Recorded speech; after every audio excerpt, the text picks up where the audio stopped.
Por último, una última reflexión sobre el periodismo. Y aquí voy a apelar a un autor que por lo general se lo usa precisamente para separar al científico del político. Weber, Max Weber. Tiene un hermoso texto que se llama El político y el científico. Pero hay a quienes lo usan para intentar argumentar un tipo de investigación social, científica, diferenciada de la política. Yo quiero usar un argumento de Max Weber que habla que el periodista es el político más antiguo. Es una frase de Max Weber. El periodista es el político más antiguo y desarrolla durante 3 brillantes páginas cuál es la función del periodista. ¿Por qué dice Max Weber que el periodista es un político antiguo?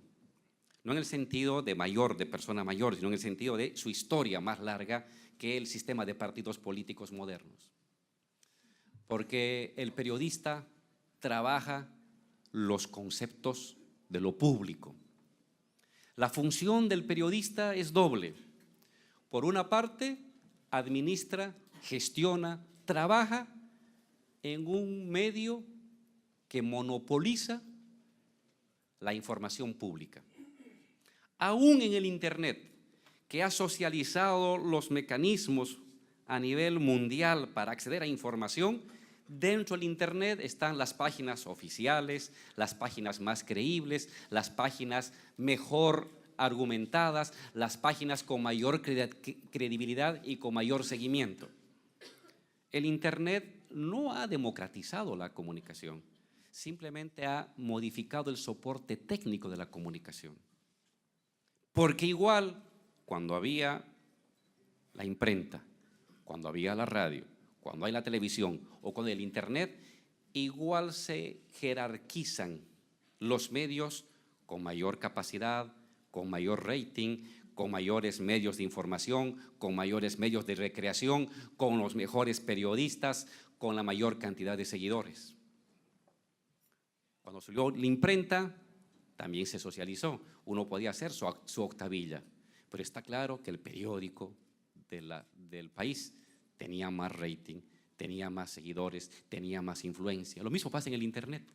Ha variado el soporte natural, el soporte material. Ha habido una socialización de medios, pero igual en medio de una jerarquización de herramientas de comunicación y de herramientas de influencia en la comunicación. Entonces, el periodista trabaja en un medio que monopoliza la información pública. Es un privilegio y es una responsabilidad muy fuerte. Pero en segundo lugar, el periodista crea, produce la verdad pública. Lo que la gente, el trabajador que llega del barrio, el joven que llega de la universidad, la ama de casa o el caballero que está sin empleo, ¿dónde forma su criterio de lo público? En la radio, en la televisión, en el periódico o en una página de Internet. ¿Y quién ha producido esa información de la radio? ¿Quién ha producido esa información del periódico? ¿Quién ha producido esa nota televisiva? ¿Quién ha redactado esa nota brillante en una página conocida del Internet? El periodista. El periodista tiene una doble función. Monopoliza los medios de información de lo público y el periodista construye la opinión pública. El periodista produce la información pública. Es un privilegio y es un riesgo. Hay que asumir el riesgo y el privilegio con 2 principios. El sentido de la responsabilidad. No hay imparcialidad, ni en física cuántica hay imparcialidad, mucho menos en periodismo. Como dijo el viejo Weber, es un viejo político.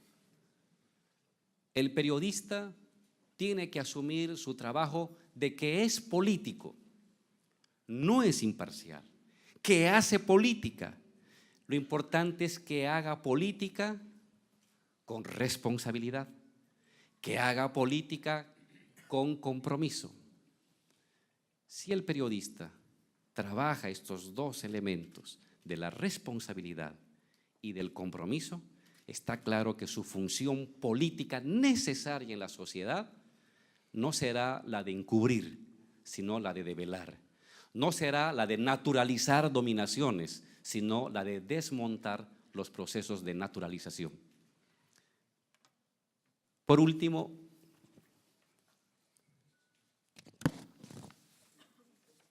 estimada Florencia, he oído con mucho detenimiento tus reflexiones sobre lo que está pasando, en general en América Latina. No es un buen momento para América Latina. Si los comparamos con lo que pasaba hace 10 años, el continente está retrocediendo. Tenemos dos opciones: lamentarnos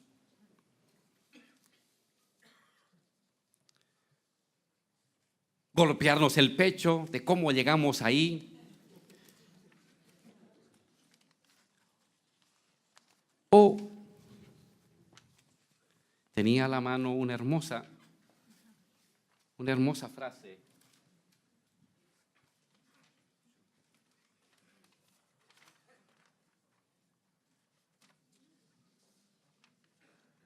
una hermosa frase que encontré de Rodolfo, que para mí sí me orienta en la actualidad.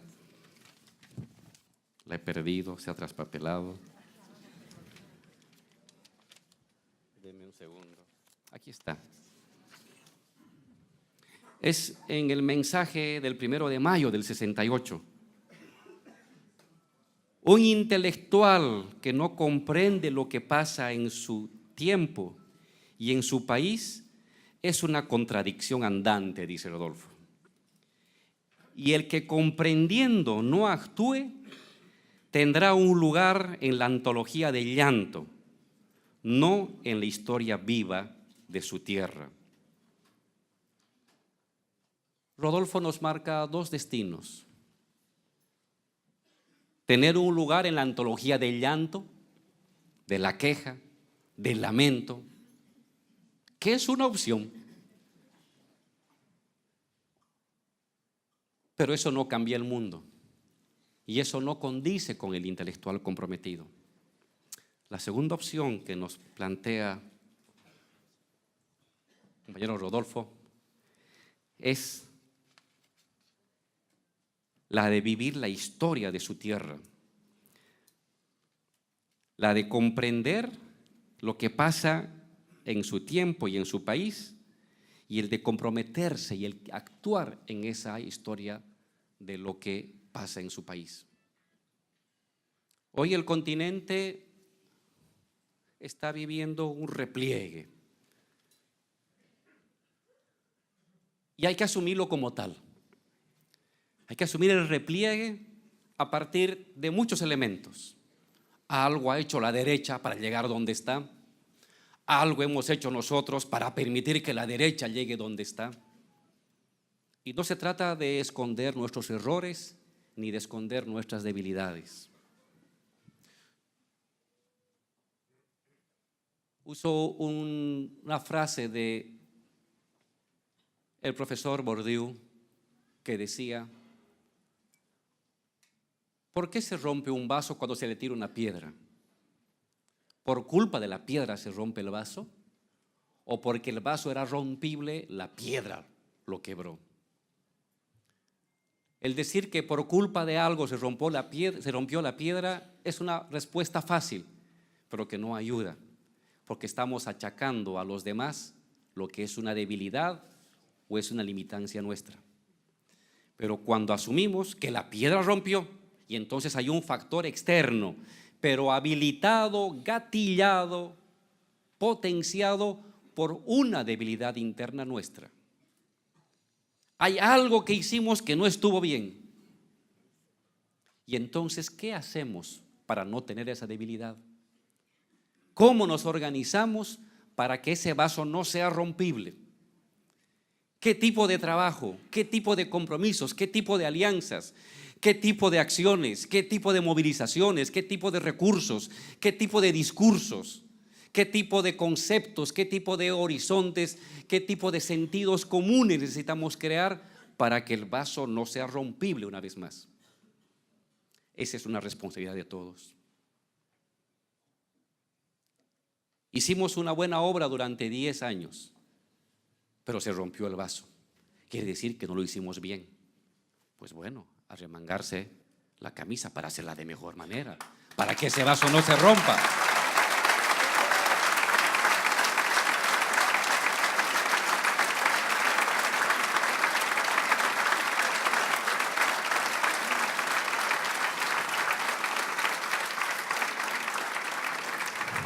Hemos hecho en 10 años, en esos 10 años que se abrió una oportunidad, que se abrió un espacio de revocabilidad de creencias, en que un poder gigantesco, dictatorial, poderosísimo, que aparentemente había acabado con la historia del mundo, que se había acabado la historia del mundo, que todos íbamos a ser globalizados, neoliberales, rubios, que hablábamos inglés, eso se quebró. Lo quebramos. Sabemos entonces dónde está la debilidad del adversario. Logramos romper su sentido común. Logramos estructurar organización y fuerza política. Logramos convertir fuerza de masa en fuerza electoral. Y convertimos la fuerza electoral en fuerza y estructura estatal. Hemos visto que eso es posible. No duró mucho, por algo que no hicimos bien seguramente, pero estamos vivos. Tenemos compromiso. ¿Y saben qué, compañeros? Ellos, los otros, no tienen horizonte, no son futuro. Solo buscan reciclar y renovar y darle vida a viejos cadáveres, a viejas ideas agotadas. Y las sostienen con alfileres y deslumbran temporalmente, pero no tienen horizonte. Nosotros sí tenemos horizonte y ahí radica la posibilidad de una futura victoria. Las revoluciones son por oleadas, no son por ciclos. Los ciclos es un determinismo físico que nos condena a la impotencia. Las oleadas hablan de voluntad, hablan de compromiso, hablan de esfuerzo, hablan de lucha, como la que hizo Rodolfo, como la que tenemos que hacer nosotros. Muchísimas gracias.